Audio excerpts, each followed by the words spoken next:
dit que le marketing de réseau aujourd'hui, c'est l'avenir, mais il faut qu'on sache pourquoi. Monsieur Gabriel Boukassa Kaleka est notre invité, il est entrepreneur, il va nous raconter un peu l'histoire de l'entrepreneuriat dans sa vie et puis il va nous emmener, si nous voulons bien, dans ce monde-là, nous aider à comprendre ce que c'est que l'entrepreneuriat. Il nous a rejoint sur ce plateau. Bonjour, monsieur Gabriel Boukassa. Bonjour, madame. Comment allez-vous? Je vais bien, merci. C'est la première fois que vous venez sur le plateau de Le Panier? Pas la première fois. Le Panier, oui. Oui, le panier, sur le plateau de Le Panier. Oui, le Panier. Ailleurs à la télé, vous êtes déjà passé, mais oui, sur le sûr, plateau de Le Panier.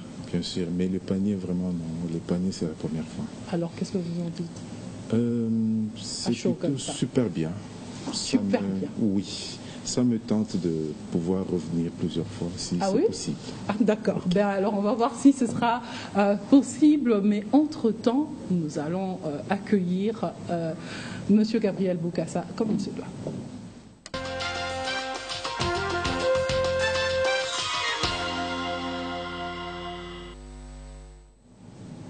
Alors, j'ai dit, monsieur Gabriel Boukassa Kaleka, vous êtes entrepreneur.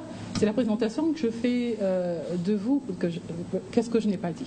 Je suis de base pharmacien. Ah, ok. Donc, j'ai fait 5 ans d'études à l'université pour faire la pharmacie. Et donc, en plus de cela, j'ai fait une spécialisation en santé publique. Ça, il faut le reconnaître. Donc, j'ai travaillé pendant plus de 25 ans en tant que pharmacien et surtout spécialiste en santé publique. Pendant plus de 25 ans? Oui. Vous faites plutôt jeune, non? Pour avoir travaillé pendant plus de 25 ans. Ça veut dire que j'ai fini jeune, peut-être. Ah oui, peut-être, mais bon... Donc, j'ai fini avant 25 ans mes études universitaires. Ah, okay. Et donc, vous comprenez pourquoi je pouvais me retrouver à beaucoup plus d'années d'expérience professionnelle. Oui, oui, j'imagine. Donc, c'est un peu ça. D'accord. Et donc, en dehors de cela, maintenant, je me définis plutôt un peu mieux comme entrepreneur. Alors, vous faites 5 ans d'études en pharmacie, vous travaillez 25 ans. D'études universitaires. Oui, d'études universitaires, et puis vous allez vous spécialiser en santé publique, et puis toute cette connaissance-là, tout ce savoir-là, vous vous dites, je mets ça de côté, et puis je me lance dans l'entrepreneuriat. Oui, ça c'est une mauvaise façon de voir les choses, okay. De penser ou de croire qu'on met le savoir de côté. Non, on met le savoir à son service. Okay. On met le savoir pour bâtir sa fortune. On met le savoir pour bâtir son avenir. Mais ce savoir-là, on peut aussi le mettre pour bâtir la richesse de quelqu'un d'autre. Bon, ça c'est le discours des entrepreneurs, hein, vous comprenez. Hein, on veut le savoir pour bâtir la richesse de quelqu'un d'autre. Attendez, on parle richesse, on parle entrepreneuriat, mais on parle d'abord de vous, avant de parler des autres. Oui, justement, c'est pour dire que je n'ai pas mis ce savoir de côté. Ah, ok. C'est juste pour dire que ce savoir vous sert dans l'entrepreneuriat. Effectivement, ce savoir, ce background, cette façon de voir les choses et de voir le monde peut être bien mis à contribution pour pouvoir, moi, bâtir mon avenir, disons, garantir mon avenir. Alors, monsieur Boukassa, moi j'ai envie si vous voulez, qu'on définisse simplement l'entrepreneuriat pour les téléspectateurs qui nous suivent, puisque c'est de cela qu'on parle. Oui, il faut qu'on soit simple lorsqu'on veut faire des définitions, parce que beaucoup de personnes vont tout droit vers des définitions un peu trop livresques, et cela déroute la majorité de la population. Lorsqu'on parle de l'entrepreneuriat, il faut voir une personne qui est en train de construire sa vie et qui a des rêves et qui veut absolument que ces rêves se réalisent. Tout simplement parce qu'il doit construire un chemin, bâtir un chemin pour sa propre vie. Voyons les choses de cette façon et ça peut être plus simple. Voilà, et donc quelqu'un qui bâtit un chemin pour construire son avenir. Voilà. Bon, disons les choses de cette façon-là, qui se rapporte tout simplement au monde des entrepreneurs. Bon, on va se retrouver. Mais bon, vous vous êtes lancé, moi j'ai envie de savoir, hein, vous nous parlez de l'entrepreneuriat, de plus en plus on en entend parler. Moi j'ai un boulot, là par exemple, je suis en train de travailler, je vous reçois sur mon plateau et vous me dites, écoutez, vous pouvez faire autre chose pour mieux gagner votre vie. Effectivement. Pourquoi on le dit? Je devrais arrêter ce que je fais. Non, pas tout de suite. Pourquoi on le dit? C'est tout simplement parce que toute personne a toujours un rêve. Vous connaissez, les enfants ont des rêves. Oui. Chaque enfant a toujours un rêve. Il rêve de voir Mickey. Oui, de devenir ceci, pas seulement de voir Mickey. Et il y a des enfants qui vont dire, moi je veux devenir pilote, Oui. moi je veux devenir tel ou tel autre, moi je veux devenir un grand homme d'État, etc. Comme mon Mais ami Paul qui dit qu'il veut devenir général. Voilà. Voilà. Et qu'est-ce qui se passe? Au fur et à mesure que l'enfant grandit, son rêve se tue. La vie tue le rêve de l'enfant. Et pour des gens qui ont des rêves qui restent permanents, ils vont chercher à réaliser cela. Mais souvent, le système dans lequel nous évoluons ne nous permet pas d'y arriver. Pourquoi? Parce que tout le monde, après avoir fini ses études, se dirige vers la recherche du travail. Oui. Et donc, on logique, recherche hein? le travail, ce qui n'est pas mauvais, parce qu'on veut réaliser son rêve. Mais il s'avère que lorsqu'on arrive, on commence à travailler, c'est plutôt le salaire qu'on reçoit. Oui. En retour. Et lorsqu'on reçoit le salaire, on ne peut pas espérer bâtir un rêve. Pourquoi? Vous êtes en train de dire que ce n'est pas possible? Il n'y a personne oui. qui gagne sa vie, qui Oui. bâtit ses rêves avec le salaire? Avec beaucoup de certitude. Vous savez pourquoi? Pourquoi? Le salaire a été conçu pour être consommé en 30 jours. C'est-à-dire, les 30 prochains jours nécessitent d'aller travailler pour avoir un autre salaire. C'est logique, non? Oui, c'est logique. Et donc, celui qui veut bâtir ses rêves a besoin de plus d'argent que ce salaire.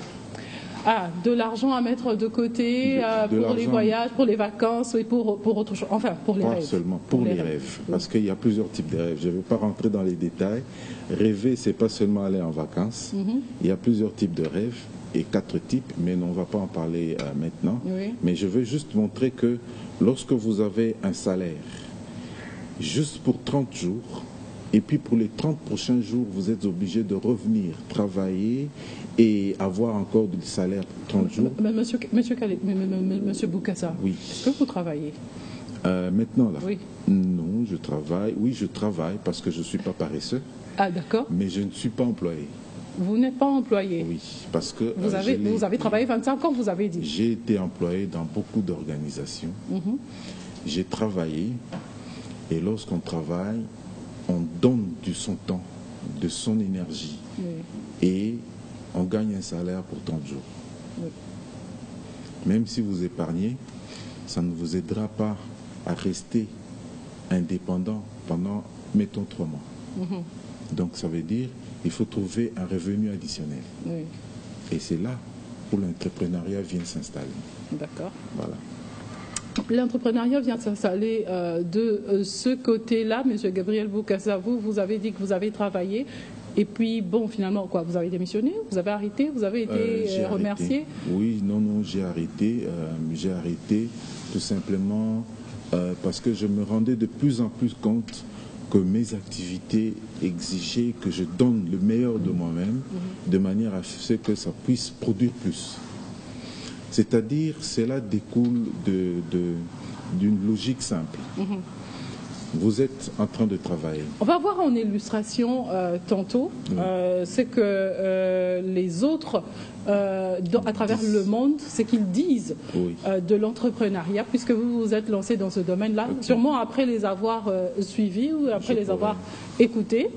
Hein, et peut-être que, bon, Qui sait, peut-être que nous aussi nous le lancerons. Oui, on va peut-être en parler pour voir comment le processus est simple. Voilà.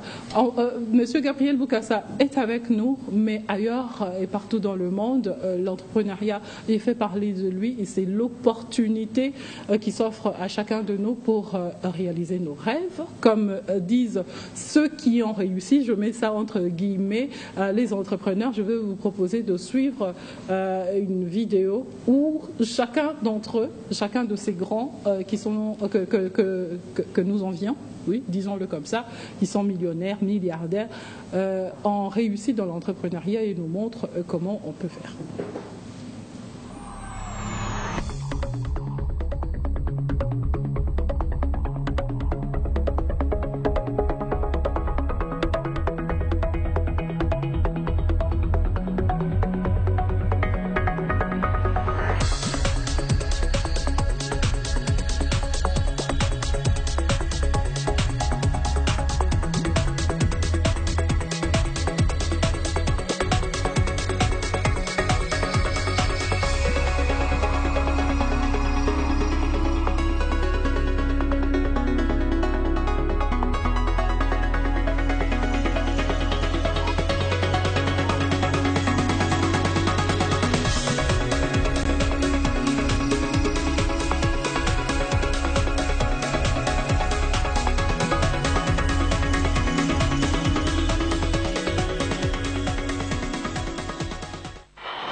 Vous avez sûrement eu le temps de lire comme moi. J'ai vu certains faire carrément des photos sur l'écran parce que le message lancé par ces riches, disons-le comme ça, est fort. Mais bon, eux, ils sont riches. C'est facile de parler quand on l'est.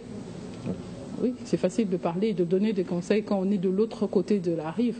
Mais bon, quand on se retrouve du côté de ceux qui se cherchent, de ceux qui sont pauvres, disons-le aussi comme ça, c'est assez difficile à assumer, à comprendre. Effectivement. Effectivement, c'est assez difficile à comprendre. On a l'impression que c'est un autre monde. Oui. C'est pour ça que je parlais déjà dès le départ qu'il y a plusieurs types de rêves. Mais je veux seulement évoquer le fait que nous avons aussi ce que nous appelons les rêves pratiques. Vous savez, le rêve pratique, c'est ce papa-là qui rêve d'avoir un sac de riz pour ses enfants. Simplement. Oui. C'est l'autre, la maman qui doit payer le Minerval de ses enfants chaque année scolaire, sans interruption. Oui. Voilà les rêves pratiques. Voilà ce qui est à la portée de tout le monde, mais qui exige qu'on puisse entreprendre et arriver à trouver la solution à ce petit problème. Lorsqu'on finit ces petits rêves, on peut aller aux grands rêves.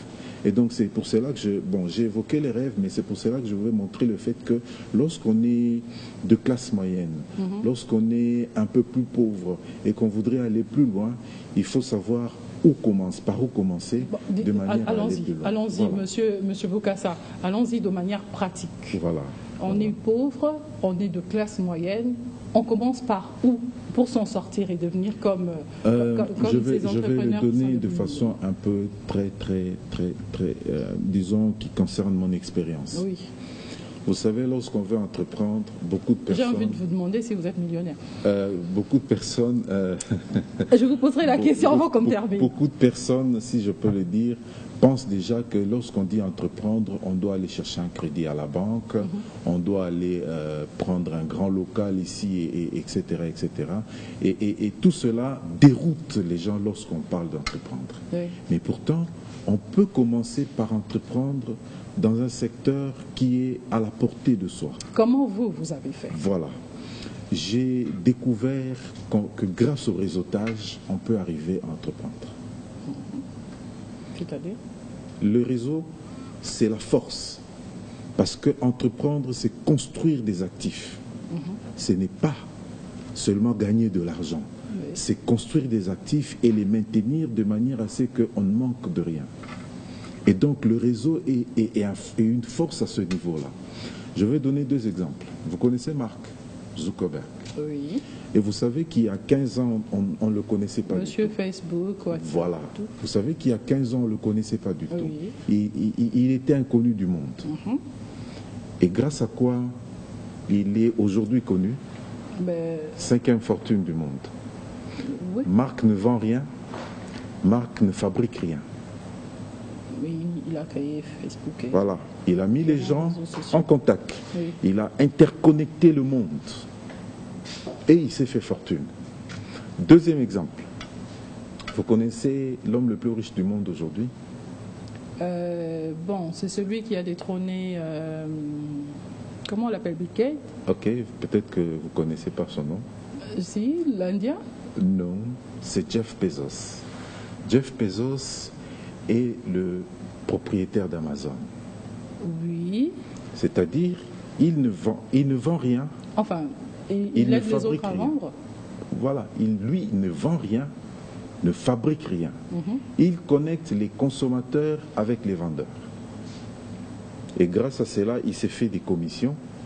Et aujourd'hui, avec ses plus de 90 milliards, il a pris la place de celui qui avait fabriqué Microsoft et qui aujourd'hui se présente parmi les grands du monde.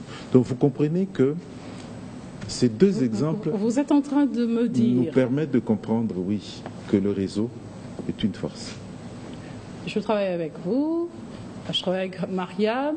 Nous sommes combien ici? 1, 2, 3, 4, 5, 6, 7, Voilà. 8, 9, 10. C'est ce que je vois. Si nous nous mettons ensemble, nous 10, nous pouvons en faire fortune. Plutôt que de travailler seul. Non, lorsque je parle de réseau, ça peut être 10 personnes, ça peut être 15 personnes. Aujourd'hui, la force de réseau, c'est encore au-delà de ces 10 personnes. Oui. Vous voulez que je vous explique? Oui, allez-y. La RDC, on est à combien d'habitants? Bon, c'est estimé à aujourd'hui 70 millions. Environ. Oui.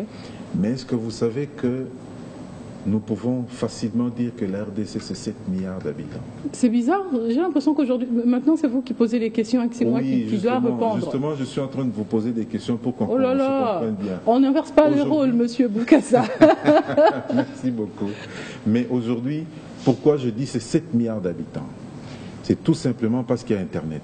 Il n'y a pas un Internet des Japonais, un Internet des Américains, un Internet des Congolais. Il y a Internet.